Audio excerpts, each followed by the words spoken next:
রাজশাহীর ঐতিহাসিক মাদ্রাসা ময়দানে চলছে বিএনপি নির্বাচনী জনসভা। সমাবেশে যোগ দিয়েছেন বিএনপি চেয়ারম্যান তারেক রহমান। এর আগে বিএনপি চেয়ারম্যানের আগমনকে কেন্দ্র করে সকাল থেকেই রাজশাহী ও আশেপাশের জেলা থেকে আসতে শুরু করেন নেতাকর্মীরা। দুপুরের আগেই তা পরিণত হয় জনসমুদ্রে।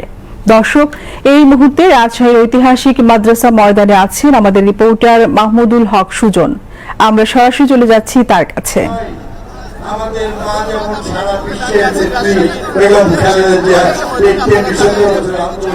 তারেক রহমানের দেশব্যাপী নির্বাচনী প্রচারণার অংশ হিসেবে আজকের এই ঐতিহাসিক মাদ্রাসা ময়দানে তার এই সমাবেশ, এবং এই সমাবেশে ইতিমধ্যে তিনি উপস্থিত হয়েছেন। এবং আপনাদের জানিয়ে রাখি, এর আগে কিন্তু তারেক রহমান রাজশাহীর একটি স্থানীয় হোটেলে শিক্ষার্থীদের সঙ্গে আগামী দেশ গড়ার পরিকল্পনা এবং তার প্ল্যান নিয়ে তিনি কিন্তু কথা বলেন, এবং তারপর পরে কিন্তু রাজশাহীর ঐতিহাসিক এই মাদ্রাসা ময়দানে তিনি উপস্থিত হন। প্রিয় দর্শক, আপনাদের জানিয়ে রাখি, আপনারা দেখছেন বাংলাদেশ টেলিভিশন বিটিভি নিউজ। আমি মাহমুদুল হক সুজন সরাসরি আপনাদের কাছে জানিয়ে রাখছি, বিএনপি চেয়ারম্যান তারেক রহমান ইতিমধ্যেই মাদ্রাসা ময়দানে উপস্থিত হয়েছেন, এবং তাকে দেখার জন্য, এক পলক দেখার জন্য দীর্ঘ 22 বছর অপেক্ষার পর রাজশাহী, চাপা এবং নাটোরের লক্ষ লক্ষ মানুষ কিন্তু এখানে উপস্থিত হয়েছেন তার কথা শোনার জন্য। তিনি কি বলেন, তিনি কি দিক নির্দেশনা দিবেন, সেই কথা শোনার জন্য তারা কিন্তু উপস্থিত হয়েছেন।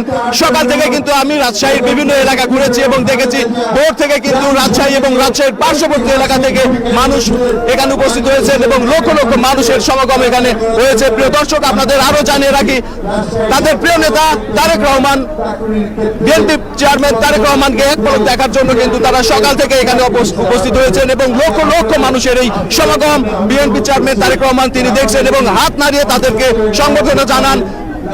জনগণ, রাজশাহীবাসীও তাকে সংবর্ধনা জানায় এবং তার প্রতি শ্রদ্ধা নিবেদন করেন।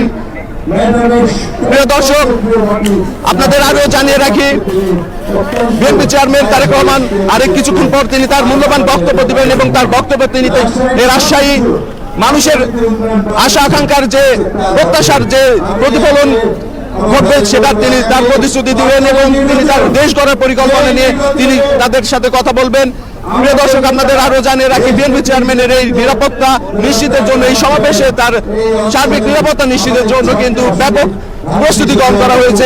প্রশাসনের পাশাপাশি বিএনপির স্বেচ্ছাসেবী সংগঠনের নেতৃবৃন্দ কিন্তু সকাল থেকে এই নিরাপত্তা নিশ্চিত করছেন। প্রিয় দর্শক, এই ছিল রাজশাহীর ঐতিহাসিক মাদ্রাসা। ধন্যবাদ মাহমুদুল হক সুজন আপনাকে।